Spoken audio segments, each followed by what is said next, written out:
The Federal Highway Administration is giving a controversial guardrail system a passing grade in the first of 8 crash tests. Those tests were ordered after an East Texas jury found Dallas-based Trinity Industries defrauded the government for failing to disclose design changes. Becky Oliver has been covering this guardrail safety investigation for the past 2 years. She's in studio tonight. All right, so Trinity and the feds say the first 4 tests passed. So there's 8 total. What about the last 4? Do we know? No official word from the government about those last 4 tests. The Federal Highway Administration, or the FHWA, says the results will be out in the next few weeks. Now, the government has said if the system does not pass, it will revoke the acceptance of the ET Plus guardrails on our highways. And while Trinity is claiming victory, there are some speaking out about one test in particular, the 8th and final test. The Trinity guardrail system is being blamed in lawsuits for deaths and serious injuries across Texas. Victims and families say the system is defective, claiming it locks up and can impale a vehicle. But the FHWA says the first 4 tests conducted in December and January in San Antonio show the ET Plus end terminal meets the applicable crash test criteria. A third party hired by the government who reviewed the tests agrees the ET Plus passed. And Trinity says the results validate the company's long-standing position that the system meets the federal safety criteria. But it is this 8th test conducted on January 27th that's raising questions about the safety of the product. No matter how you measure it, this last test is a failure. Dr. Dean Sicking of the University of Alabama is a guardrail expert. He's been critical of the ET Plus and worked as a paid consultant for the whistleblower in the federal case. In this aerial video taken from a San Antonio TV station, you can see the test car, a Geo Metro, spins out. The guardrail hits the driver's side door and it collapses inward. There's also damage to the front end. These laboratory tests are under ideal conditions. And if it doesn't perform perfectly under these laboratory conditions, you have to be wary of what's going to happen in the field. After the 8th test, the FHWA said there was no spearing or intrusion of the end terminal into the interior of the test vehicle. The government will have to analyze the data before assessing whether or not it passed. But others disagree about exactly what this test shows. Dr. Brian Kuhn is calling the 8th test a clear failure.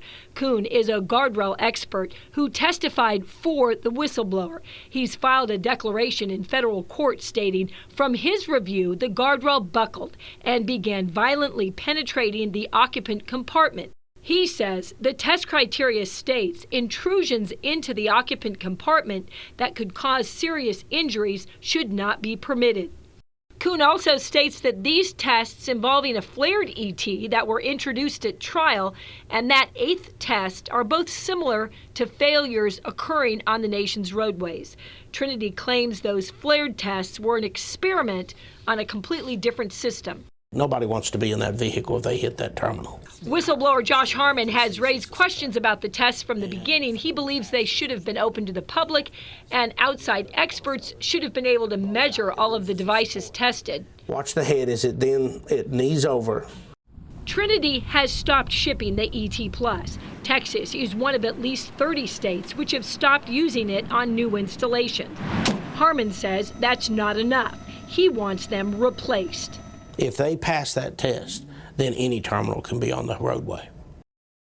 A Trinity spokesman responded to the 8th test saying guardrail experts know full well you cannot base any crash test outcomes solely on visual representation. These tests are data-driven based on the NCHRP Report 350 criteria. Until all the data is completely analyzed, it would not be appropriate to comment or speculate on individual aspects of any test. When the test data is complete, it will be reviewed and released by the FHWA. Now, on Friday, a Trinity spokesman sent out a statement saying it is pure speculation to declare a test a failure or pass based on photos. He points out that there were 2 non-Trinity products where vehicles were damaged and they passed based on the test data. The Texas A&M Transportation Institute, which designed the technology, is saying the first 4 tests show the system is safe and effective. Okay, Becky, in your reporting, we know that other states have made decisions about using this product or not. How about Congress? How about the U.S. Congress? What's going on there? There's a lot going on. Two senators, U.S. senators right now, have gone on the record to say that they have grave concerns about the way the government is evaluating the safety of the ET. It's Richard Blumenthal and Charles Schumer, both saying the FHWA is not using the most credible methodology, the testing methods. What they're saying is, hey, we've gone back and we're using the 2005 method when we should be using the 2015 methods of today. Okay, and Congress, I assume, handles money for the federal highways, and those that'll have some impact potentially. Could see some hearings in the future about this. Okay, how about the whistleblower? You have him interviewed in your story. What's the situation with his particular case? Well, after that multi-million-dollar verdict, the judge ordered everybody to mediation. From what we understand, there have been ongoing discussions going on. There is a March court date coming up in early March.